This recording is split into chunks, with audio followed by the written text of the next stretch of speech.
मैं विश्वास करता हूँ कि हम बहुत सारी अच्छी चीज़ों को आज की शाम जो है सुनने पर है।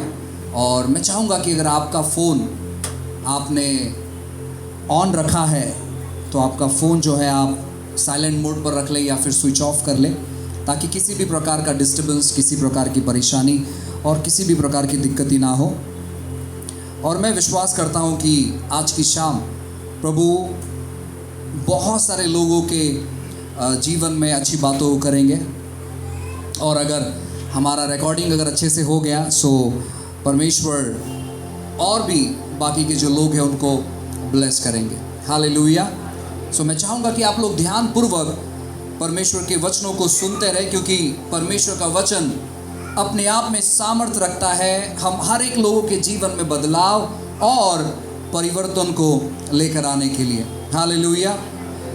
हम एक ऐसी दौर से गुजर रहे हैं, हम एक ऐसे समय से गुजर रहे हैं जहां पर बहुत सारी दिक्कतें, बहुत सारी परेशानी, बहुत सारा उलझन और बहुत सारा समस्या है। आप अपने दाएं बाएं सामने पीछे जहां कहीं देखोगे आपको सभी का परिस्थिति बिगड़ा हुआ और सभी का हालात जो है आपको बुरा ही दिखाई देगा। कोई ये नहीं कहता है, सच में अगर कहा जाए, कोई ये नहीं कहता है कि मेरे साथ सब कुछ ठीक ठाक शुरू है। हर एक व्यक्ति कुछ ना कुछ समस्या में है, कुछ ना कुछ परेशानी में है, कुछ ना कुछ दिक्कती में है, क्योंकि हर एक व्यक्ति पर कुछ ना कुछ दिक्कतें आया हुआ है। ये जो समय चल रहा है या ये जो काल चल रहा है या ये जो वक्त चल रहा है या ये जो कोरोना का समय चल रहा है, उसके वजह से, चाहे वो अर्थव्यवस्था हो, चाहे वो आपका व्यक्तिगत कामकाज हो, चाहे वो व्यवसाय हो या जो भी चीज़ हो, हम देख पा रहे कितनी सारी समस्या और कितना सारा उलझन है। साथ ही साथ मैं आपको यह कहना चाहूँगा कि जैसे आप यहाँ पर बैठे हो, परमेश्वर एक चीज करेगा आज की शाम, वह यह है कि वो आपके अंदर एक ऐसा विश्वास को उत्पन्न करेगा जिस विश्वास के दृष्टिकोण से परमेश्वर पर विश्वास करना समृद्धि के लिए बहुत आसान हो जाएगा आपके लिए। यानी आप उस विश्वास के अंतर्गत परमेश्वर को देख पाओगे कि परमेश्वर आपके जीवन से, आपके जीवन में पूर्ति कर रहा है। हालेलुया। आप बहुत ही आसान तौर पर परमेश्वर पर विश्वास कर पाओगे कि परमेश्वर किस प्रकार आपके जीवन में पूर्ति करेंगे। काफी बार जब हम अपने हालातों को, अपनी स्थिति को, अपनी परिस्थितियों को देखते हैं तो हमें बस एक ही लगता है कि अब शायद ऐसा नहीं होगा जो हम सोच रहे हैं। शायद मुझे नहीं लगता है कि इस प्रकार की परेशानी, इस प्रकार की दिक्कती से मैं बाहर निकल पाऊंगा। अगर हम अपने पर्स या अपने अकाउंट की तरफ देखें तो हमें लगता है कि अब सब कुछ खाली हो चुका है। मुझे नहीं लगता है कि मैं अपनी इस बेकार परिस्थिति से बाहर निकल पाऊंगा। या फिर कुछ लोग ऐसे सोचते हैं कि शायद इसे थोड़ा वक्त लगेगा, थोड़ा समय लगेगा, यह नहीं मालूम कितना समय लगेगा, लेकिन इसे वक्त लग सकता है क्योंकि परिस्थिति बहुत बिगड़ गई है। लेकिन मैं आपको बताना चाहता हूं ना, हम उस परमेश्वर की सेवा करते हैं या उस परमेश्वर को मानते हैं जिसने सृष्टि की रचना की है। और बाइबल कहता है, रोमियो की किताब अध्याय 4:17 में जब आप पढ़ोगे, लिखा गया है, जो बात है ही नहीं, परमेश्वर उनका नाम ऐसे लेता है मानो कि वो है। ये जो भी चीजें आपको दिखाई देती है इस संसार में, चाहे वो पेड़ हो, चाहे वो पौधे हो, चाहे वो चंद्रमा हो, चाहे वो सूर्य हो, चाहे वो तारागण हो, चाहे वो आकाश हो, चाहे वो समंदर के जीव जंतु हो, वो सारे उन चीजों से बनाए गए हैं जो चीजें दिखाई नहीं देती हैं। वो पहले नहीं थे, लेकिन परमेश्वर ने जब कहा तो वो चीजें अस्तित्व में आ गई। और आज भी वही परमेश्वर है, क्योंकि वो कभी नहीं बदलता है। वो कल जैसे था वो आज भी वैसे ही है और वो हमेशा युगान युग वो एक सा ही है। हालेलुया। और आज हम परमेश्वर पर विश्वास करेंगे कि वो खास करके हमारे आर्थिक स्थिति में बदलाव को लेकर आए। आज शायद हो सकता है कि कुछ लोग जब इस संदेश को कहीं किसी के साथ शेयर करेंगे या फिर किसी के साथ बांटेंगे तो हो सकता है कि वो लोग मजाक उड़ाएंगे। वो कहेंगे, ब्रदर आज हमें आत्माओं के बारे में बात करना है, आज हमें बात करना है आत्मा जीतने के बारे में, आज हमें बात करना है सेवकाई के बारे में।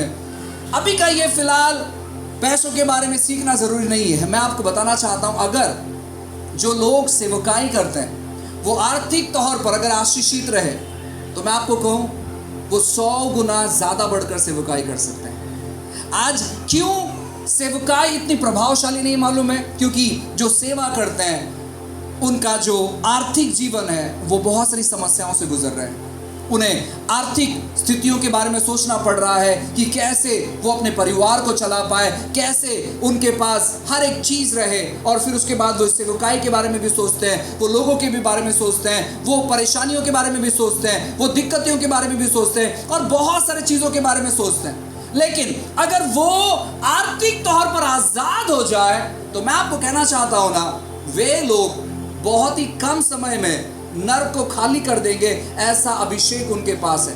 लेकिन आर्थिक स्थिति खराब होने के वजह से वे आगे नहीं बढ़ पा रहे। सो मैं जब इन चीज़ों के लिए प्रार्थना कर रहा था, मैं मध्यस्थी कर रहा था परमेश्वर से, तो परमेश्वर ने कुछ बातें मेरे हृदय में डाली और मैं विश्वास करने लगा परमेश्वर पर कि प्रभु, मैं जानता हूं कि आप मेरे आर्थिक स्थिति में बदलाव और परिवर्तन को लेकर आओगे। और साथ ही साथ मैं इसी विश्वास के साथ जी रहा हूं और जो चीज़ मैंने पिछले दिनों में सीखा है वही चीज़ मैं आपके साथ बांटना चाहता हूं कि कैसे आप भी बहुत ही रिलैक्स तौर पर जीवन बिता पाओ और आप परमेश्वर पर विश्वास कर पाओ अपनी आर्थिक स्थिति में बदलाव देखने के लिए। हालेलुया। सो मैं चाहूँगा कि एक एक जो वाक्य है या एक एक जो वचन है आप ध्यान पूर्वक सुने। चाहे आप छोटे बच्चे हैं, चाहे आप बड़े हैं, आप लोगों को यह सुनना बहुत बहुत ज़रूरी है। इसलिए मैं चाहूँगा कि जो चीज़ें मैं कह रहा हूँ उस पर आप ध्यान दें। वचन में जाने से पहले कुछ इंस्ट्रक्शंस मैं आपको देना चाहूँगा। जब आप चर्च में आते हो बहुत ज़रूरी है कि आप अपने बाइबल के साथ आए, क्योंकि आपके मोबाइल में अगर बाइबल है सो हम अपोज नहीं करते उन चीज़ों को, हम नकारते नहीं हैं। अगर आप अपने मोबाइल से बाइबल को पढ़ना चाहते हो तो आपको हमेशा याद रखना है कि आपको आपका जो मोबाइल है वो फ्लाइट मोड पर डालना है।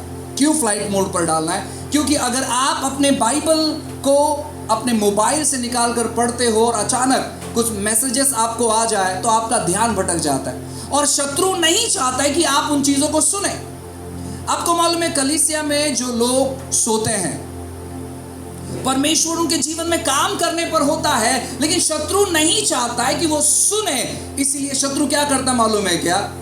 उनमें आलस लेकर आता है ताकि वो सुने नहीं। और जो व्यक्ति सुनता नहीं है वो व्यक्ति परिवर्तन पाता नहीं है। सो मैं आपको प्रोत्साहित करना चाहूँगा कि आप अपने बाइबल को लेकर आइएगा और जैसे ही आप कलीसिया में प्रवेश करते हैं, जैसे आप चर्च को अटेंड करने निकलते हैं, आपको आपका मोबाइल फ़ोन आपको क्या करना है? आपका मोबाइल फ़ोन आपको साइलेंट मोड पर आपको डालना है। Hallelujah, praise the Lord. आइए अपने पड़ोस वाले से कहे कि परमेश्वर आज हमारे हृदय से बातें करने पर है। हालेलुया। आइए मेरे साथ एक वचन को निकालें। व्यवस्था विवरण अध्याय 8। व्यवस्था विवरण अध्याय 8 और वचन 18। बाइबल कहता है, परंतु तू अपने परमेश्वर यहोवा को स्मरण रखना, क्योंकि वही है जो तुझे संपत्ति प्राप्त करने की सामर्थ इसलिए देता है कि जो वाचा उसने तेरे पूर्वजों से शपथ खाकर बांधी थी उसको पूरा करे, जैसे आज प्रकट है। हालेलुया। बाइबल कहता है कि परमेश्वर खास करके इस समय में अपने लोगों को संपत्ति प्राप्त करने का सामर्थ्य देना चाहता है। कहो संपत्ति प्राप्त करने का सामर्थ्य, संपत्ति प्राप्त करने का सामर्थ्य। मैं चाहूंगी जोर से कहें संपत्ति प्राप्त करने का सामर्थ्य।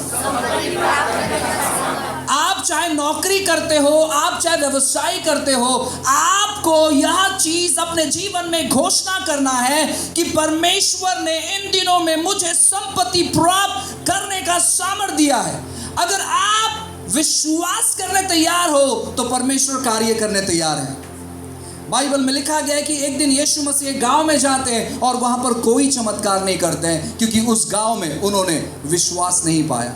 तो काफी बार ऐसे होता है कि हमारा विश्वास नहीं करने के कारण हमारे जीवन में कार्य नहीं होता है। हालांकि यीशु करना चाहता है, लेकिन यीशु को कोई विश्वास नहीं दिखने के वजह से यीशु हमारे से आगे निकल पड़ते हैं और हम जो यीशु से हमारी आशीषों को ग्रहण नहीं कर पाते। हालांकि उसने 2000 साल पहले क्रूस पर उन सारी चीजों को पूर्ति कर दी है या हमें दे दी है, लेकिन हम क्यों नहीं ग्रहण कर पाते मालूम है? क्योंकि हमें लगता है कि यह चीज हमारे लिए नहीं है। आप कितने चीज यीशु के बारे में जानते हो वो महत्वपूर्ण नहीं है, लेकिन आप कितने चीज उसको अपने जीवन में लागू करते हो। आपको पता है कि ड्राई फ्रूट्स, अच्छा दूध, प्योर दूध खाने से आपका सेहत बदल सकता है। और आप क्या करते हो? आप बहुत सारे ड्राई फ्रूट्स आप खरीद कर लेकर आते हो और बहुत सारा दूध जो है आप खरीद कर लेकर आते हो। ड्राई फ्रूट्स को बहुत ही अच्छे तौर पर स्टोर करते हो और दूध को अच्छा गर्म कर कर आप स्टोर कर देते हो अपने फ्रिज में, और हर सुबह आप ड्राई फ्रूट्स को आप खोलते हो, आप देखते हो, आप बंद करते हो, फ्रिज खोलते हो, आप दूध को देखते हो, आप बंद कर देते हो, और ऐसे काफ़ी महीने तक आप करते अगर रहोगे तो मैं आपको बताना चाहता हूँ कि आपके सेहत में किसी भी प्रकार का बदलाव नहीं दिखाई देगा, क्योंकि आप उसका सेवन नहीं कर रहे। हालांकि आपके पास है, लेकिन आप उसका सेवन नहीं कर रहे। परमेश्वर का वचन आपके पास ढेर सारा है, लेकिन क्या हर रोज आप उसका सेवन करते हैं?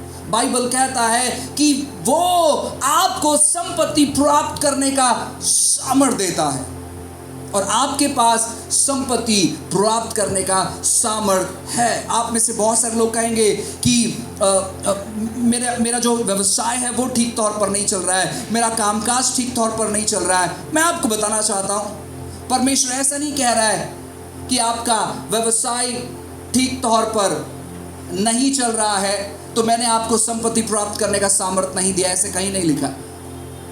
अगर आपका व्यवसाय ठीक तौर पर नहीं चल रहा है, आपको डिक्लेयर करना चालू करना चाहिए कि परमेश्वर ने मुझे संपत्ति प्राप्त करने का सामर्थ दिया है।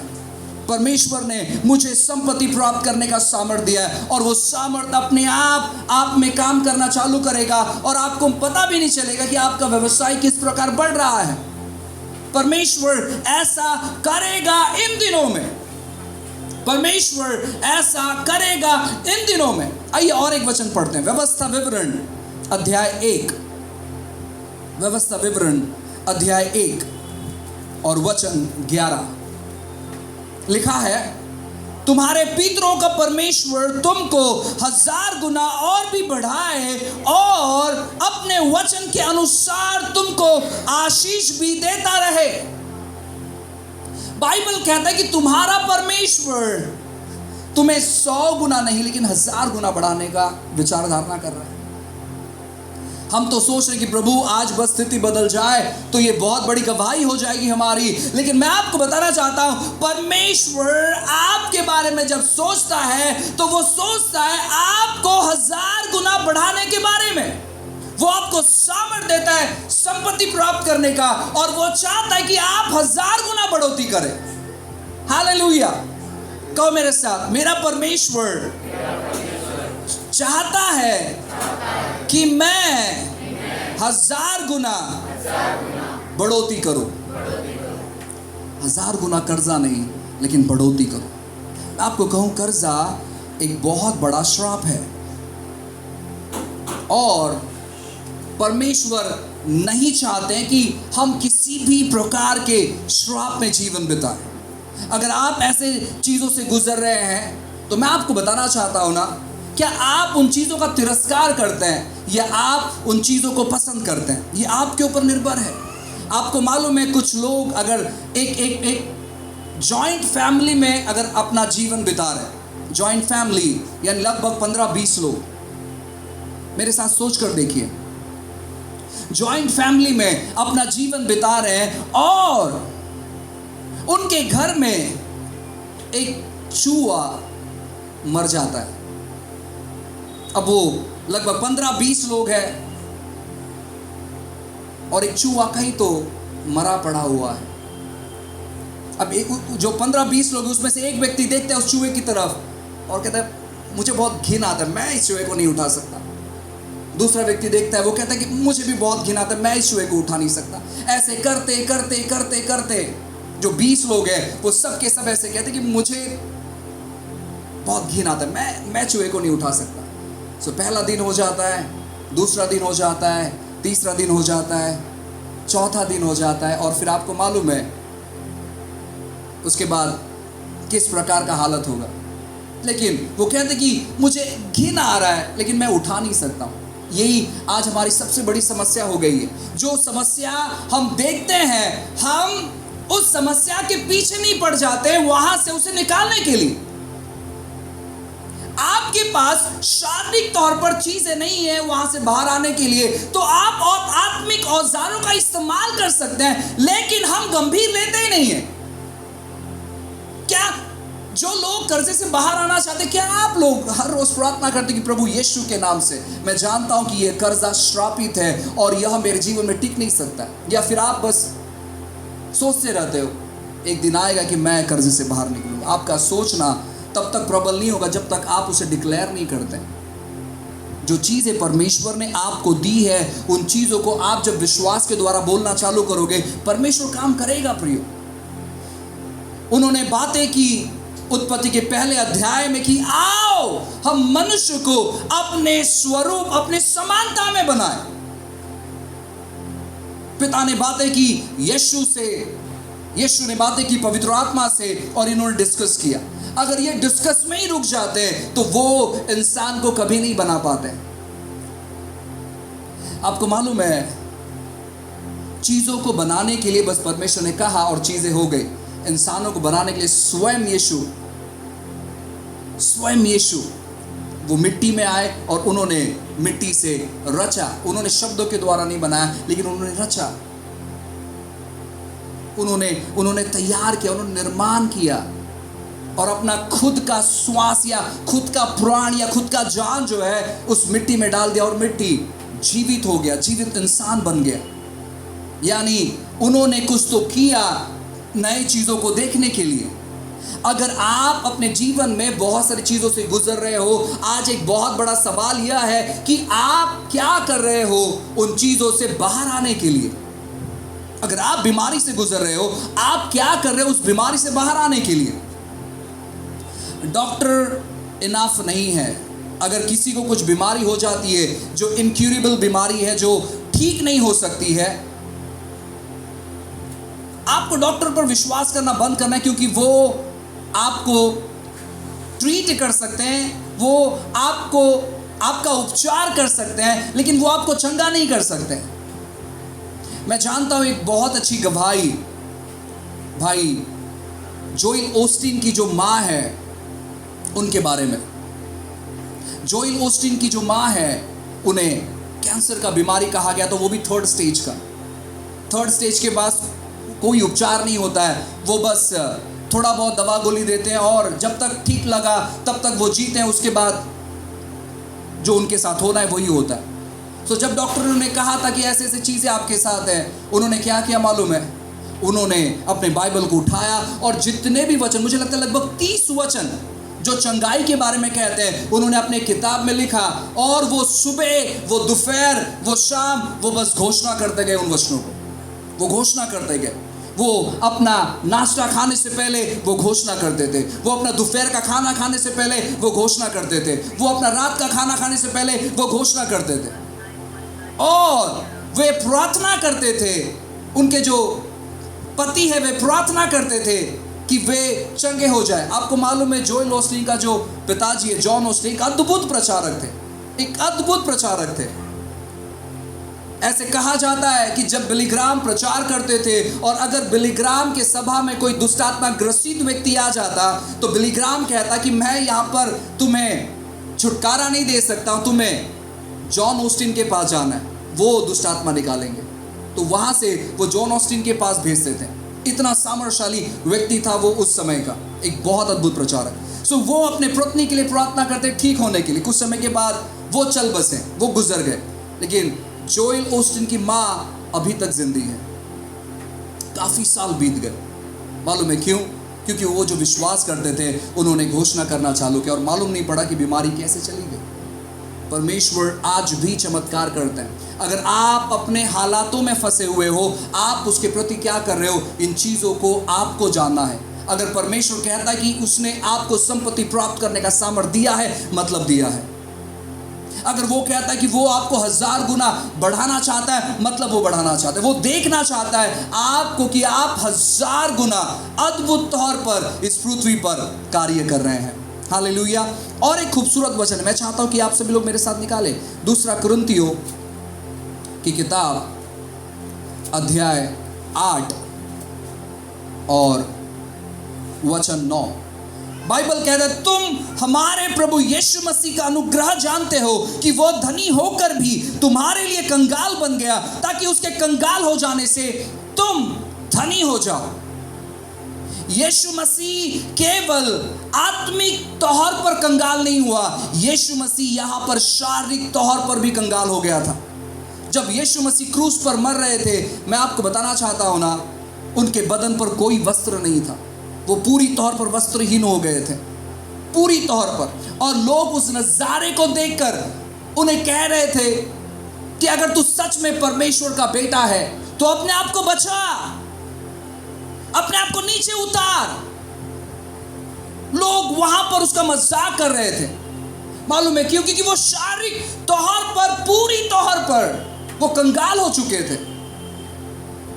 वहां के लोगों ने यह सोचा था, क्योंकि यह सुना था उन्होंने कि यह यहूदियों का राजा है, और फिर वहां पर वो मजाक कर रहे थे, अगर तू राजा है तो ऐसे कैसे लटका हुआ है, तेरा वस्त्र, राजशाही वस्त्र कहां पर है? इस प्रकार लोग ठट्टा कर रहे थे। यीशु मसीह पूरी तौर पर वो कंगाल हो गए, ताकि उसके कंगाल हो जाने से हम समृद्धित हो जाएं।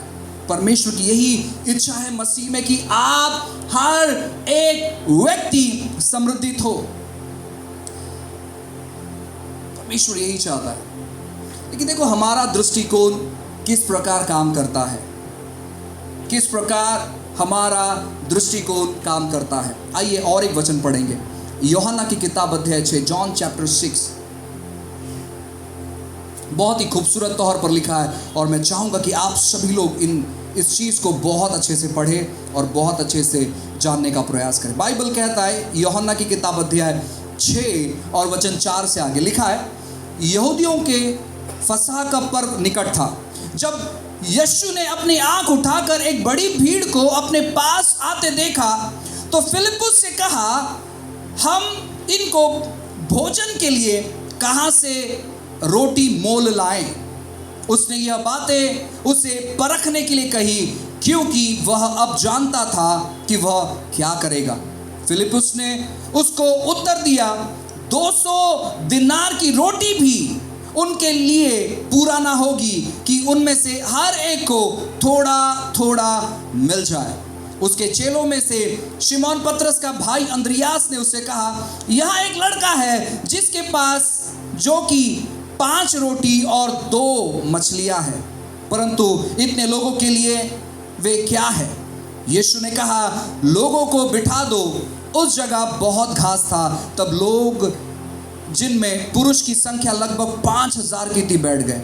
तब यीशु ने रोटियां ली और धन्यवाद कर कर बैठने वाले को बांट दी, और वैसे ही मछलियों में से जितना वो चाहता था बांट दिया। जब वे खाकर तृप्त हो गए तो उसने अपने चेलों से कहा, बचे हुए टुकड़े बटोर लो कि वह फेंका ना जाए। अतः उन्होंने बटोरा, और जौ की 5 रोटियों के टुकड़ों से जो खाने वाले से बच रहे थे 12 टोकरियां भरी। तब जो आश्चर्य कर्म उसने कर दिखाया, उसे वे लोग देखकर कहने लगे, वह भविष्यवक्ता जो जगत में आने वाला था निश्चय यही है। हालेलुया। अब मैं चाहूंगा कि आप लोग ध्यानपूर्वक सुने। बाइबल कहता है कि यीशु मसीह लोगों की तरफ देखे, यीशु मसीह तरस से भर गए, और उन्होंने अपने चेलों से कहा कि मैं चाहता हूं कि इनके लिए प्रबंध किया जाए खाने का। अब यीशु मसीह की सेवकाई उस समय की सेवकाई में से सबसे आशीषित सेवकाई थी, और वो अपने साथ हमेशा अपना ट्रेजरर, अपना खजिनदार लेकर चलते थे। और बाइबल कहता है यीशु मसीह एक बहुत खूबसूरत वचन लिखा। जब मैं इस वचन को पढ़ रहा था मैं आश्चर्यचकित हो गया ये पढ़ने के लिए कि देखो वचन क्या लिखा है। वचन 6 लिखा है, उसने यह बातें उसे परखने के लिए कही क्योंकि वह अब जानता था कि क्या करना है। यीशु मसीह जानता था कि खाना कैसे आने वाला है। यीशु मसीह जानता था कि वो क्या करेगा जिसके द्वारा ये 5,000 पुरुष या पूरे भीड़ को जमा करेंगे तो 25 से 30 हजार लोग खाने वाले। यीशु सब जानता था, लेकिन बस परखने के लिए उससे कहा कि इंतजाम करो, इंतजाम करो। और यह फिलिपुस ये क्या कहता है मालूम है? ये फिलिपुस का दृष्टिकोण देखो कैसा है। फिलिपुस कहता है कि 200 दिनारों की अगर रोटी हम खरीदे, यानी बहुत ज्यादा पैसा था उस समय का, बहुत ज्यादा पैसा, बहुत ज्यादा पैसा। महीने बीत जाएंगे उतने पैसों को इकट्ठा करने के लिए। फिलिपुस ये कहता है अगर हम इतने पैसों का भोजन लाए तो भी लोगों को थोड़ा थोड़ा भी नहीं मिलेगा, इतनी बड़ी भीड़ है। फिलिपुस देख रहा था कि जरूरत कितना ज्यादा है। आपकी परिस्थिति शायद आपको बता रही है कि जो जरूरत अभी है यह इम्पॉसिबल है कि कमा कर हम भर सकते हैं। इतना सारा पैसा कहां से आएगा? इतना सारा उपाय जो हमें जरूरत है वो कहां से आएगा? एक सामान्य एक साधारण इंसान ऐसे ही सोचता है जैसे फिलिपुस सोच रहा था, जैसे फिलिप सोच रहा था। इतनी बड़ी जरूरत है प्रभु, अगर हम इतने पैसों का रोटी भी लाए तो भी थोड़ा थोड़ा भी अगर हम बांटेंगे तो सबको नहीं मिलेगा। इम्पॉसिबल है, असंभव है। किसके सामने बात कर रहा है मालूम है? जिसने पूरे सृष्टि को बनाया, जिसने सूर्य चंद्रमा को बनाया, उसके सामने यह बात कर रहा है कि प्रभु जरूरत बहुत ज्यादा है। उसका दूसरा चेला, बाइबल कहता है और एक खूबसूरत वचन है, वचन 8 से ऐसा लिखा है, उसके चेलों में से शिमोन पतरस का भाई अंद्रियास ने उससे कहा, यह एक लड़का है जिसके पास जौ की